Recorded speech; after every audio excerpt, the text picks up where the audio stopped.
Alors, ici on nous dit que Marie et Pierre, chacun de leur côté, ont effectué un programme de calcul, ont tapé des petites choses à la calculatrice, en fait ce qui revient à faire un programme de calcul, hein.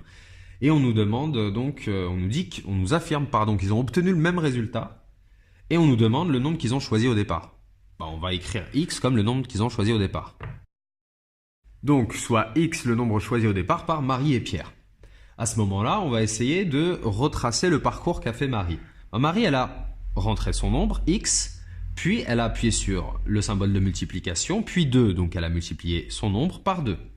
Ensuite, elle a ajouté 3, très bien, et puis elle a appuyé sur la touche égale. Donc cette expression-là, c'est ce qu'a obtenu Marie.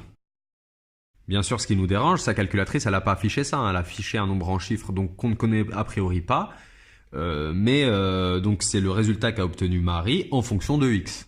Voilà. Ensuite, qu'est-ce qu'il en est pour de Pierre? Donc, il a rentré son nombre pareil, x, il a soustrait 2, donc il appuie sur moins puis sur 2, il appuie sur égal ensuite. Ça veut dire que le prochain truc là qu'il a fait, il l'a fait au résultat de tout ça. Donc après, il fait x 5.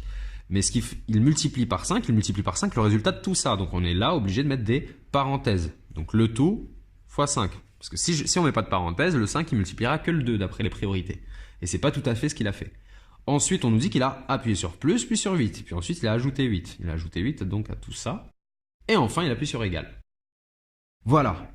Voici le résultat donc qu'a obtenu Marie. Et voici le résultat qu'a obtenu Pierre. Bien sûr, en fonction de x. Voilà, nous, ce qu'on cherche donc, c'est le nombre x, le fameux nombre mystère qu'ils ont rentré tous les deux. Et on nous dit qu'ils obtiennent le même résultat. Ils obtiennent tous les deux le même résultat. Ça veut dire que ce résultat-là est égal à celui-ci. Ah oui, puisqu'ils obtiennent le même résultat. Alors mieux que de mettre d'après l'énoncé, ne pas hésiter à mettre la phrase, n'hésitez pas à mettre la phrase ici. Ils obtiennent le même résultat, entre guillemets, voilà. Carrément, vous citez la partie de l'énoncé qui précise ceci. Voilà. 5 ici, on a décidé de le mettre devant. Pourquoi? Parce qu'en fait, on savait pas trop ce qu'on faisait avec et on sait que comme ça, là, on a l'habitude d'avoir un coefficient en chiffres devant les parenthèses. Comme ça, on sait qu'il va tout simplement falloir distribuer. Il ne reste plus qu'à résoudre ça, hein. Voilà, donc on développe. On va additionner la moins 10 plus 8, ça nous fait moins 2. En même temps, l'urgence ici, vu qu'on a de l'inconnu à gauche et à droite du signe égal dans chacun des membres, on va essayer de l'éliminer d'un côté. On va essayer de l'éliminer de ce côté-là, comme ça nous fait 5x moins 2x, ça fait un nombre positif, c'est pas mal. Et on va en même temps essayer de retourner l'égalité. Je sais pas pour vous, mais moi j'ai l'habitude d'avoir l'inconnu qui est dans le membre de gauche. C'est juste une question d'habitude. Donc plutôt que d'écrire 3 égale donc 5x moins 2x, ça fait 3x. Donc plutôt que d'écrire 3 égale 3x moins 2, je vais écrire 3x moins 2 est égal à 3. Bon, j'espère que ça vous dérange pas trop. Et voilà, donc le nombre choisi par Marie et Pierre est 5 tiers.